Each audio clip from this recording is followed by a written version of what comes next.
The staff at Des Moines Public Schools has been actively working for months already at preparing for the 2019-2020 school year. And I would like to take a few minutes to share with you some of the major changes that will take place starting in the fall of 2019. All of these three changes have to do with our utilization of time. We're a staff person-heavy industry in education. We're trying to impact the lives of over 33,000 students, and our biggest tool in that are our people. And the second biggest tool is how we utilize the time of our people. And so the calendar and our schedules have a tremendous impact on how we leverage our resources to best effectively serve our students. So as all of you probably are familiar, we did change our start times in the 2018-2019 school year. We will be doing that again at the elementary level for 2019-20. So instead of a 7:30 a.m. start time, we will be starting school at 7:45 a.m., getting it closer to what we think is a better time for students, and certainly that will provide hopefully an additional 15 minutes of rest and sleep for not just the children but their families.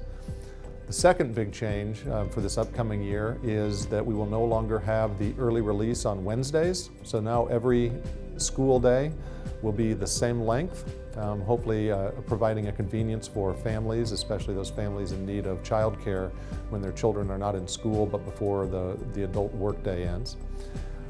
There will also be fewer student contact days, but actually more instructional hours, because we'll be capturing the time from those early release Wednesdays. And so what you will see when you look at the calendar is a start in the fall about the same time that we have typically started over the last couple of dozen years. But after about 40-45 days, there will be a break for both students and a shorter break for staff. There will be some professional development time, professional learning community time for our staff between those terms that we're calling them. And then the second term will be about the same, 40 to 45 days in length with a break in between the second and third term, and so on down the line.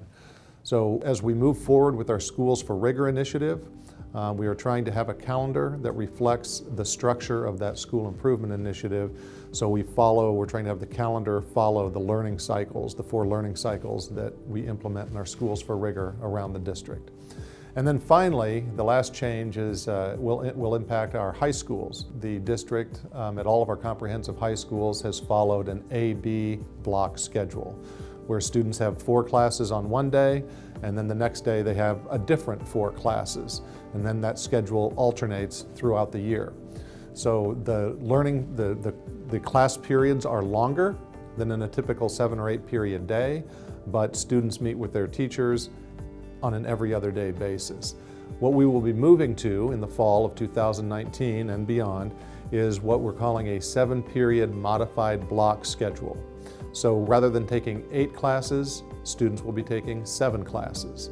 And students will meet in all of their classes on Monday, Tuesday, and Friday.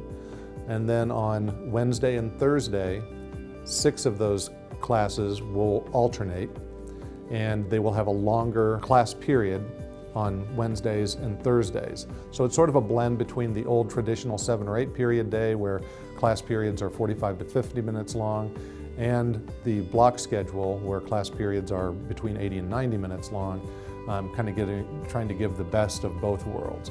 What this will enable us to do is, 1, every class will have more instructional minutes, so students will be meeting with their teachers in each of their classes for more time every semester. We've had a challenge with chronic absenteeism, and what we've learned from our students after some intensive polling and research and focus groups last year was that a lot of our students don't feel particularly connected with their teachers, and so this schedule will provide not only more time but more frequent interactions with teachers and students. What we also have in the district, and a problem that's been increasing over time due to insufficient state funding, is the number of our teachers who are teaching 7 periods out of 8 periods in this current block schedule has been increasing.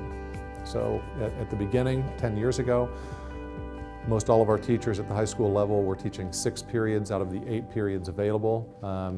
The number of teachers that are now teaching 7 periods out of 8 has increased. And so with all teachers teaching 6 periods out of 7, we will improve equity among the high school teaching corps and vertically, elementary, middle, and high school. Teaching time to planning time will be more equitable. That's a brief overview of the 3 changes that our families will see in Des Moines Public Schools next year relative to time utilization.